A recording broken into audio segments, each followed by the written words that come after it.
I'm going to talk about suicide in Korea. There are a few reasons why I feel I need to address it, why it needs to be addressed. First of all, Korea is, of all modern countries, Korea is ranked the highest for suicide rate. That's alarming. Second, I care about Korea, I care about people, I care about whether or not they're suffering, and I don't want people to suffer, I want people to be happy. And more important, three, people aren't really talking about this, and I feel like people need to start talking about this for any solution to start coming up for people to get better. I'm providing a link down below of some statistics of the growing suicide rate in Korea. I can't profess to say I have the answer to what the cause of the suicides in Korea are. Many different reasons. In fact, I would say every topic that I will cover in this judgment culture series could contribute to that. There are all different reasons, and you can't just go out and stop one of them and hope that that's going to fix everything. What I really think Korea needs to focus on is accepting and developing mental health services. One of the biggest problems of this whole issue is that mental health services, therapy, psychotherapy, psychiatry, are not societally acceptable. It goes much farther than that. They're not just unacceptable.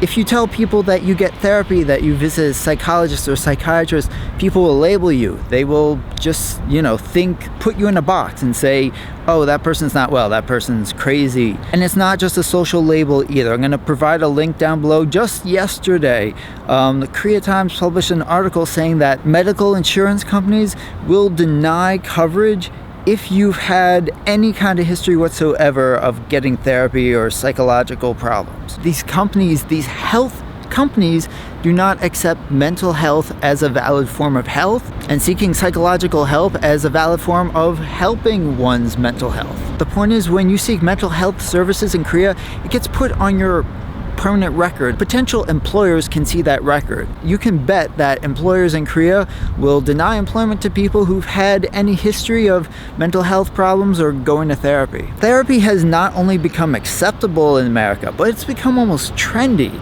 like a cool thing to talk about, like, oh, I went to see my therapist. Like, there's absolutely nothing wrong with that in the US. It may be even a little too trendy, but better that people are willingly, looking for help if they think they need it than be too afraid to get it. But right now, the attitudes in Korea are so against it. You know what? I hear a lot of people say, like, if a child tells their parent, I feel depressed, the parent will say, you're not depressed. Or they might guilt them and they say, well, what do you have to be depressed about? You have money, you have shelter, you have food, you have friends, you have a good academic life, you have a good future, you have a good job.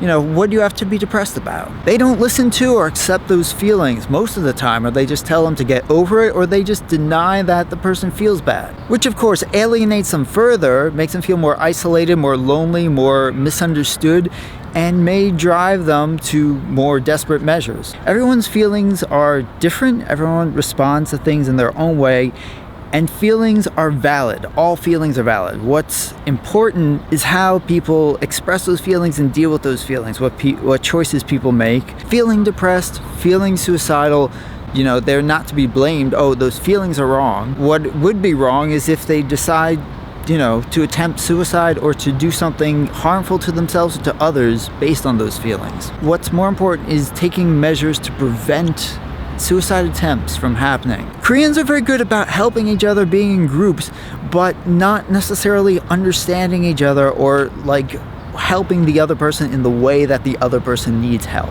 A lot of individuals who are really depressed, who are really lonely, who just don't know how to cope with all their problems. They don't know where to turn, and they don't know who will really understand them and help them with their problems. And as long as employers are actually going to penalize people for seeking help, and as long as insurance companies are also going to deny them coverage for seeking help, and given the fact that Korea is the industrialized country with the highest suicide rate, this is unacceptable. There needs to be a drastic change in social attitudes, in government attitudes, in any approach to dealing with this. Koreans look at suicides as individual situations with individual circumstances, individual problems.